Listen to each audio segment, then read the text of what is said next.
Vamos abrir a Bíblia em nome de Jesus. Antes eu queria mandar um ósculo santo para meus queridos lá do Texas, a Adriana, a Filó, o xerife Marcos e o Luca. E também para a Diva e o Reginaldo Guissardi de Altinópolis, que me ajuda muito nas mensagens. Você acredita em Deus? Examinai-vos a vós mesmos se permaneceis na fé. Provai-vos a vós mesmos, ou não sabeis quanto a vós mesmos que Jesus Cristo está em vós, se é que já não estáis reprovados?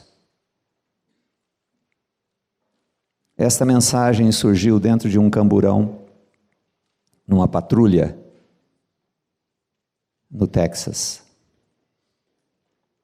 Meu amigo xerife Marcos me chamou para uma ronda e saímos com a viatura. E logo, na primeira checagem no computador, ele viu que havia um problema no carro da frente. Parou aquele homem e ele o algemou e prendeu. E eu confesso que eu estava dentro da viatura e eu estava um pouco assim, não tranquilo de ver aquela cena. Juntou-se outro policial. Bem, depois vem o processo, ele levou a uma sala e recolheu as provas. E antes de o policial vir levá-lo para a cela, meu amigo Marcos perguntou a ele: Stephen, você acredita em Deus? Stephen disse para ele: sim. E meu amigo retrucou: Stephen, você acredita em Deus? Você está usando droga numa cidade distante da sua, seu carro está alterado, sua carteira está vencida, seu carro não tem seguro, porque todo carro americano que sai à rua tem seguro. Você tem um mandato de prisão. Que Deus é este? Você realmente acredita em Deus? E Stephen abaixou a cabeça. Bem, depois de eu e ele prendermos aquele homem, fomos para a rua. E novamente ele foi atender um pedido e eu fiquei sozinho na viatura. E lá Deus fala comigo: Stephen acredita em Deus. E ali mesmo Deus me deu esta mensagem, que você, querendo ouvi-la, esta e outras, pelo WhatsApp, mande um WhatsApp para mim, no 439107-7002. Bem, quero meditar sobre esta crença em Deus e se há evidências claras da ação da vida de Cristo em nossa vida, ou se é apenas fruto da religiosidade mórbida que nos leva à morte. Por certo, não devemos ignorar que o novo nascimento é o ato monérgico de Deus, ou seja, Deus age totalmente, sem interferência do homem, e que a santificação é um processo para que a vida de Cristo se manifeste em nós. Aqui nesta meditação não defenderemos o perfeccionismo farisaico, mas temos que saber que uma semente que germina cresce e produz conforme a sua essência. Nos que realmente creram, foi implantada a semente divina, que é Jesus Cristo, a videira verdadeira. Quando os fariseus se aproximavam de Jesus querendo batizar, como forma de se livrar da ira vindoura, Jesus lhe disse: produzi frutos dignos de arrependimento. Em Mateus 3,8. Ou seja, tenha sua vida frutificando para Deus com práticas que honre ao Criador. Lógico, tudo isso embasado na vida de Cristo. Senão é farisaísmo. Bem, trataremos agora alguns exemplos sobre práticas de algumas pessoas que precisam de libertação. Se você tem um negócio e paga propina para vender ou comprar, de que forma isto demonstra a fé em Deus? Se explora seus funcionários, sonega imposto, sendo que a Bíblia diz em Romanos 13,7, a quem é imposto, imposto, e ainda alega que o governo nos rouba e que os impostos são abusivos, realmente eles são muito abusivos, mas não nos dá o direito de ser sonegadores. Se é mentiroso contumaz, não se importando em espalhar inverdades, ou se alegra em expor as pessoas com seus problemas, não tem misericórdia nos seus julgamentos, como isso demonstra que crê em Deus, o Todo-Poderoso? Observe o texto em Colossenses 3,9 que diz: não mintais uns aos outros, pois já vos despistes do velho homem com seus feitos. O revestimento da vida de Cristo nos molda segundo a santidade emanada da vida de Cristo. Aquele que fala mentira, não fale mais. Outro caso, não perdoa, com a sua autocomiseração, ela o massacra com o vitimismo adoecedor que contamina os mais próximos, conforme o versículo de Hebreus 12, 25. Tendo cuidado de que ninguém se prive da graça de Deus, e que nenhuma raiz de amargura brotando vos perturbe, por ela muitos se contaminem. A pessoa não perdoadora, ela possui uma couraça de rancor, como se o mundo perseguisse, impedindo sua felicidade. Vivem como almas embrutecidas, exalando insatisfação constante. Eu não perdoo porque você não sabe o que ele fez por mim. E carrega aquele fardo, aquele lixo no coração, contaminando e sendo contaminado. Ou seja, outra questão, ama o dinheiro, ou o que o dinheiro pode proporcionar, sendo escravo de Mamon. Jesus falou que existe um outro Deus, esse Deus é Mamon, e precisa de servidores que o sirvam. Ama o dinheiro mesmo sem tê-lo, e quando tem, vive na angústia de perdê-lo, não usufruindo assim da graça de Deus. Muitos se encontram descontrolados financeiramente e vivem na esperança que no mês que vem as suas finanças serão equilibradas, não levando em conta o que a palavra de Deus diz em Lucas 12:32, porque onde estiver o vosso tesouro, também estará o seu coração. Queridos, numa proporção pequena ou grande, tenho percebido na minha vida e nas pessoas que a gente acompanha financeiramente, todos amam o dinheiro, ou o que ele pode proporcionar, ou o que ele pode nos livrar. O texto diz assim: para fazer sua casa no alto, para ver se assim se livram do mal. Sem verbalizar, nós imaginamos que se tivermos dinheiro seremos mais felizes, mais. Lembrando que temos mais de 2.000 textos na Bíblia falando sobre finanças. Necessário é ressaltar que podemos passar por problemas financeiros, mas quando a situação é persistente e não há arrependimento, queridos, sem arrependimento ninguém vai ser tratado em área nenhuma, e em finanças a mesma coisa. Aí aquele homem pergunta para mim assim: arrependimento do quê? De viver conforme a sua própria vontade. Eu faço meus planos, é isso, vou fazer isso, amanhã iremos, trabalharemos, ganharemos e faremos isto e aquilo. E a nossa vida é um sopro. Se gastamos mais do que ganhamos, é porque estamos sendo cauda e não cabeça, conforme diz em Deuteronômio 28:44. Uma outra questão. Pode ser um religioso que não conhece a graça e se mantém na mesma igreja há muito tempo, mas sempre murmurando de tudo.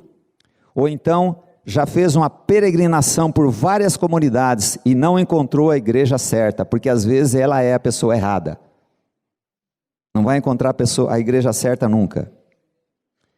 A doutrina tem apenas como decoreba, mas seu coração está longe, como diz Ezequiel 33, e às vezes eu percebo, parece que some a voz aqui, esse microfone ou o quê? Tá. Ezequiel 33:31. E eles vêm a ti como o povo costuma vir, e se assentam diante de ti como o meu povo, e ouvem as tuas palavras, mas não a põem por obra, pois com a boca professam muito amor, mas o seu coração vai após o lucro. vão à igreja apenas por costume. A boca recita textos como um teólogo experimentado, mas só almeja ser saciado nos desejos de suas necessidades egoístas. Misericórdia. Misericórdia, Senhor. É uma prisão onde a porta foi aberta no corpo de Cristo, mas o religioso não entra por ela. Vem como povo, se assenta como povo, ouvem, mas não põem por obra. Essa obra é Cristo que faz em nós. Ontem, correndo com um homem, ele me diz assim: mas o cristão tem que ser ético. Eu digo, querido, essa ética no suor chama trapo de imundície. Falei para ele: você sabe o que é trapo de imundície? Ele falou: deve ser uma coisa muito suja. Eu falei: é muito suja, e fedida, e podre. Agora, finalizei com ele dizendo assim, foi 1 hora de finalização também. Não vai ser o caso hoje. Ele disse assim: mas o que Deus quer de mim? Eu falei assim: uma coisa eu tenho certeza, falando na palavra, Ele atraiu você em Cristo, para fazer de você uma nova criatura. O propósito dele é isto: que Cristo seja a sua vida, e você não queira viver pela sua ética, pela sua prática. Isaías 29:13, porque o Senhor disse: pois este povo se aproxima de mim, e com tua boca e com seus lábios me honra, mas o seu coração se afasta para longe de mim, e o seu temor para comigo consiste só em mandamentos de homens, em que foi instruído, aprendeu, tradição. Anulais a escritura pela vossa tradição, diz a palavra. É apenas repetição, como caixa de ressonância, mas o coração se afasta, sendo religioso. Ou seja, imaginam que frequentando a igreja estão se aproximando de Deus, mas o texto diz que se afastam de Deus. Que coisa terrível. Aparência, aparência. Ou, 2 Timóteo 3,7 diz assim: aprendem sempre, sempre, sempre, e nunca chegam ao conhecimento de Jesus. O texto fala a verdade é Jesus, caminho, e a verdade e vida. Quando vier o Senhor, cadê o teu talento? Vai ser chamado de servo bom e fiel? Outra questão: aqueles pregadores que declaram crer e levam milhares ao engano, são falsos pregadores, introduzindo heresias, se aproximando das pessoas, pensando em vantagens, conforme descrito em 2 Pedro 2,3. E por avareza farão de vós negócio com palavras fingidas, sobre os quais já de largo tempo, que não seja tardia. Comer um pedaço do texto aqui. Não será tardia a sentença, a sua perdição não dormita. Observe isso. Por ganância, pensando nos salários ou nas posses, agem com falsidade. Nuvens sem água, conforme Judas 1,2. Estes são manchas em vossas festas de amor, banqueteando-se convosco e apacentando-se a si mesmo. Só estão preocupados com eles, só apacentam eles mesmos. São nuvens sem água, levadas pelos ventos, de uma para outra parte. São como árvores murchas, infrutíferas, 2 vezes mortas, desarraigadas. Misericórdia, Senhor. O que vai ser desses que dizem acreditar em Deus e agem dessa maneira? Só pensam em si mesmos e trarão sobre si repentina destruição. E tem levado muitas pessoas, milhares de pessoas, a crer nos seus desvarios, nuvens sem água. É preciso que façamos um exame para ver se não acreditamos em um Deus genérico. Ah, você acredita em Deus? As religiões, grande parte delas acreditam em Deus. Que Deus é esse? Stephen, o homem de nossa história inicial, dizia crer, mas esse Deus não muda sua vida. Hoje muitas religiões creem em um Deus, mas rejeitam a Jesus Cristo. Quero mudar a pergunta: você crê em Jesus Cristo? Jefão estava me contando que parou um homem que estava acabado, detonado, destruído, e começou a falar para ele de Deus, e o cara foi bebendo aquilo. Ele falou assim: agora, fez assim, agora eu quero te falar o que Jesus Cristo fez. Ele morreu na cruz, te atraiu, fez você morrer e ressuscitar. Aquele homem diz assim: ah, que legal isso, outro dia nós falamos sobre isso. Irmãos, fale sobre Jesus Cristo.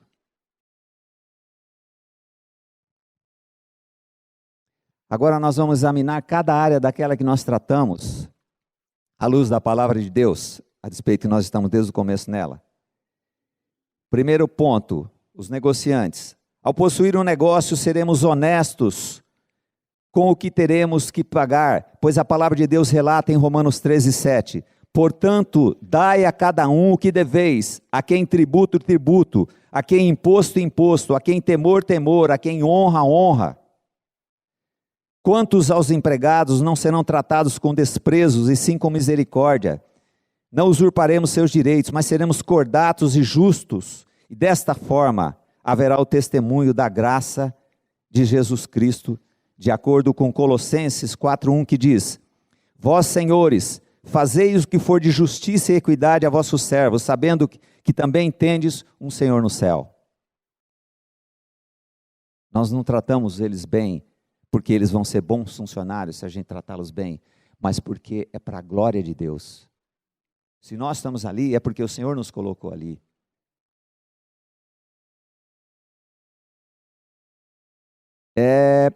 Com relação aos mentirosos contumazes, seremos verdadeiros sem mentira, pois a verdade vive em nós, conforme Efésios 4:20. Por isso deixai a mentira, falai a verdade cada um ao seu próximo, porque somos todos membros uns dos outros.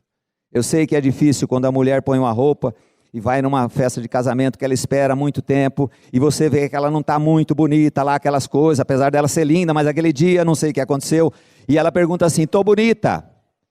Vamos falar a verdade em nome de Jesus, irmãos.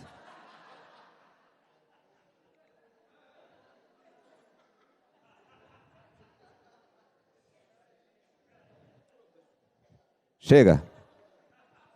Com relação aos não perdoadores, seremos misericordiosos e perdoadores, pois Ele foi assim para conosco, irmãos.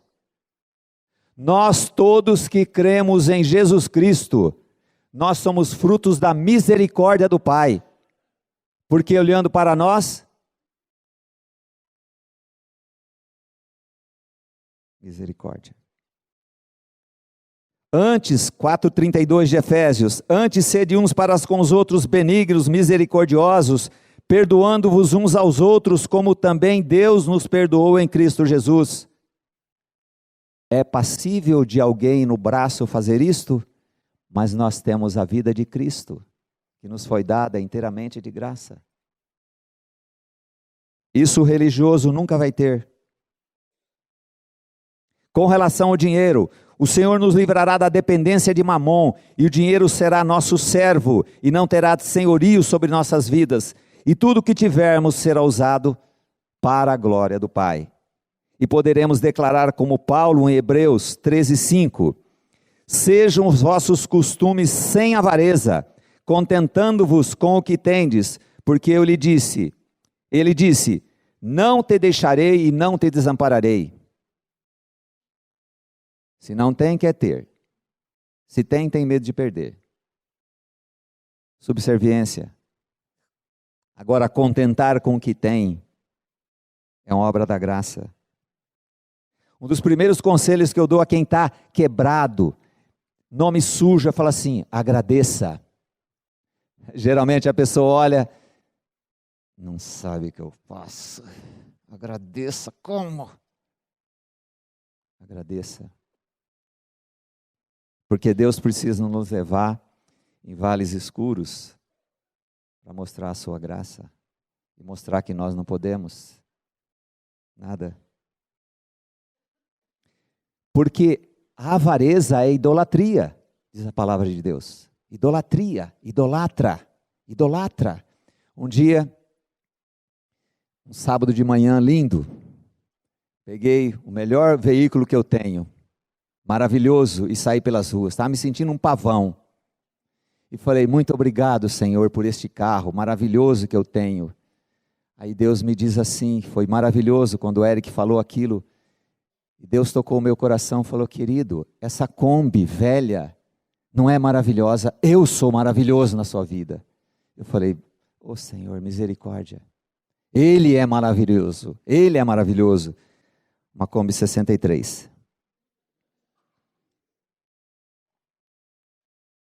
Outra questão, o Pai desenvolverá em nós a vida de Cristo, e não sobre religiosos. O Pai desenvolverá em nós a vida de Cristo, e não defenderemos a religiosidade ou denominações. Pois o que nos move é a graça da vida de Cristo. Haverá em nós paz interior, e frutificaremos para Ele. Reconhecendo nossa incapacidade, mas sendo conduzidos em vitória cada dia, levando cada dia o não mais eu. Esta graça em Cristo nos livrará de vivermos como religiosos empedernidos, vivendo de aparência, sempre julgando-se os mais dignos. O fariseu na porta do templo, como o fariseu na porta do templo. A nossa força será reconhecer nossa fraqueza, conforme o texto em 2 Coríntios 12:9. E disse-me, a minha graça te basta, porque o meu poder se aperfeiçoa na fraqueza. De boa vontade, pois me gloriarei nas minhas fraquezas, para que em mim habite o poder de Cristo. Aquele meu amigo da corrida de ontem disse assim, eu já fui numa porta, não abriu. Eu fui na outra porta, não abriu. Eu estou desanimado de ir em tanta igreja. Falei, de certa forma você tem razão. Eu tenho um camarada da minha equipe, ele bate no peito, ele fala um monte de coisa, na hora das decisões, parece que não é consoante com o discurso. Falei, querido, essa é religiosidade. Disse a ele, esse não é o evangelho, esta é a religião opressora. Você é oprimido e se torna um opressor. As pessoas, irmãos, estão cansadas do nosso discurso.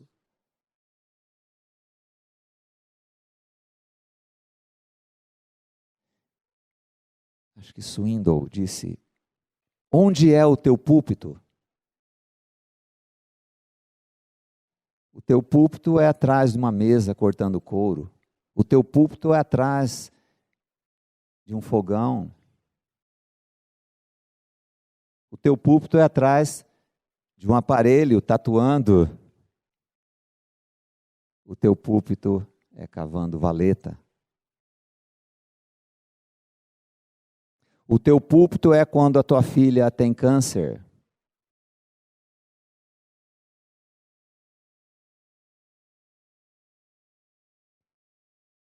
A minha graça te basta, porque o meu poder se aperfeiçoa na fraqueza, de boa vontade me gloriarei nas fraquezas. Hoje de manhã mandei uma mensagem para João e Anéia, disse assim, queridos, o Pai está nesse assunto. Ele está amando vocês e a Isabela. Ele está tratando com vocês. Nada é fora do propósito. Agora o religioso se amargura das coisas que acontecem. Aquela senhora, depois de um estudo, chamou uma pessoa que me conhecia, falou, ela quer falar com você. E ela me disse, Por que que Deus me abandonou? Querida, se derrame diante dele. Eu tenho feito isto. Querida, mas eu tenho feito isto. Eu olhei para ela e falei assim, eu vou falar uma coisa que os pastores que só se interessam no dinheiro seu vão dizer totalmente diferente. Para você orar, para você jejuar, para você fazer um monte de coisa, mas eu quero dizer uma coisa para você, às vezes você é muito boa. Ela se assustou. Então, você faz tudo já. O que Deus tem que fazer mais? Você já leu o livro de Jó? Ah, eu já li o livro de Jó. Então, você chegou no 42:6? Eu te conhecia só de ouvir falar? Religiosos só conhecem de ouvir falar. Sapo tambor, sabe o sapo tambor? Como é? É o barulho. Finalizando as questões, quanto aos pregadores que realmente passaram pela morte juntamente com Cristo e vivem uma vida nova, seu alvo será agradar o Senhor em tudo, vivendo de forma a ser testemunha e reflexo da vida de Cristo. Com consciência tranquila, como diz 1 Pedro 3,16, tendo uma boa consciência, para que naquilo que falam mal de vós, como de malfeitores, fiquem confundidos os que blasfemam do vosso bom porte em Cristo. Em Cristo. Dele, por Ele, para Ele são todas as coisas. Quando cremos verdadeiramente em Jesus Cristo, reconhecemos que sem Ele nada podemos fazer, como descrito em João 15,5. Eu sou a videira verdadeira, vós as varas.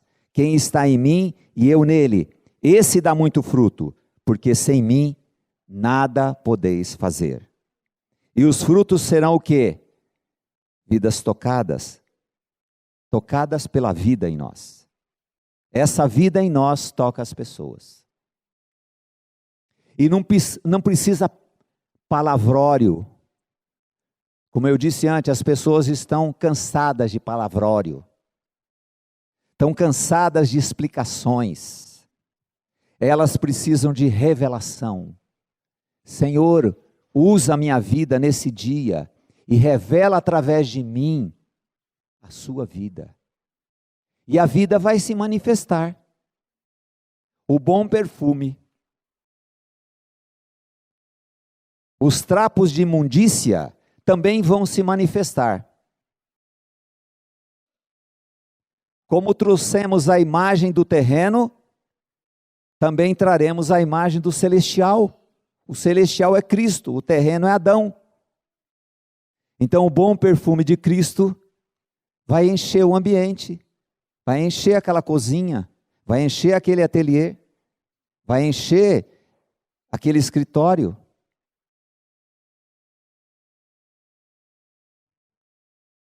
E nós não precisamos dirigir as pessoas, como eu falei com você. Esse perfume vai fazer. Aí eles começam a perguntar, a coisa acontece. Por que acontece? Porque o Senhor age através da nossa vida. Nos 30 anos do Ministério Jovem, aqueles jovens agora casados com filhos, eu falei, quantos anos você ouviu a mensagem da cruz? Lembre-se que nós estamos falando sobre examinar. Agora você é casado, você tem filhos, você tem uma profissão, você tem uma certa estrutura financeira. Agora, julga ir para a eternidade, nunca foi usado como instrumento de Deus na vida de uma pessoa. É para isto que o Senhor esvaiu todo o seu sangue naquela cruz, para que nós cuidemos das nossas coisas, não que não temos que trabalhar, casar, ter filhos. Isso são benesses do Senhor, ter uma Kombi.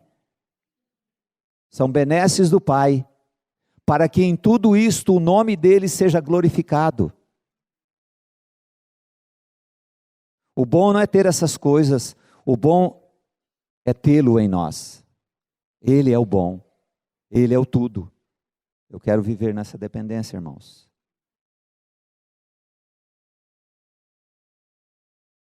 Viveremos por sua fé, e haverá clara ação de sua graça em nós, onde levaremos o seu morrer cada dia, como diz em 2 Coríntios 4:10.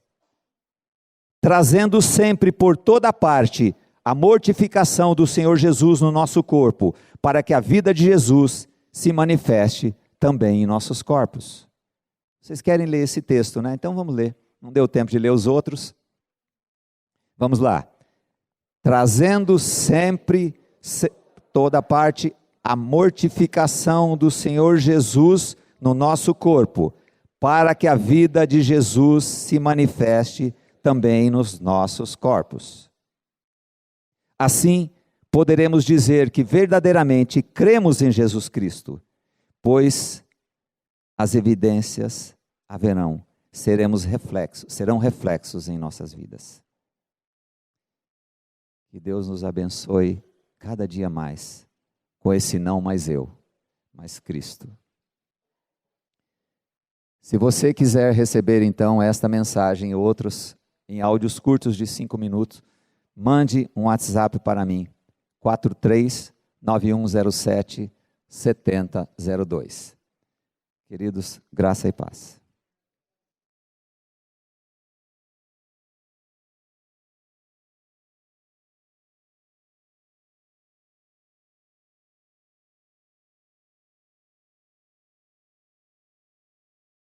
Livraria PIB Londrina. A Livraria PIB Londrina procura selecionar cuidadosamente seus títulos e autores a fim de oferecer conteúdo alinhado com o Evangelho de Jesus Cristo. Bíblias, livros de teologia, filosofia, devocionais, literatura infantil, biografias, comentários bíblicos e muito mais. Dispomos também de um acervo de CDs e DVDs das quase 4.000 mensagens ministradas na Primeira Igreja Batista em Londrina. Visite a Livraria PIB Londrina e conheça ainda mais. Livraria PIB Londrina, de segunda a sexta, às 13h30 da tarde, às 6 horas. Endereço: Avenida Paraná 76A, próximo ao Calçadão, no centro de Londrina. Ligue para 3372-8921 e acesse o site www.livrariapiblondrina.com.br.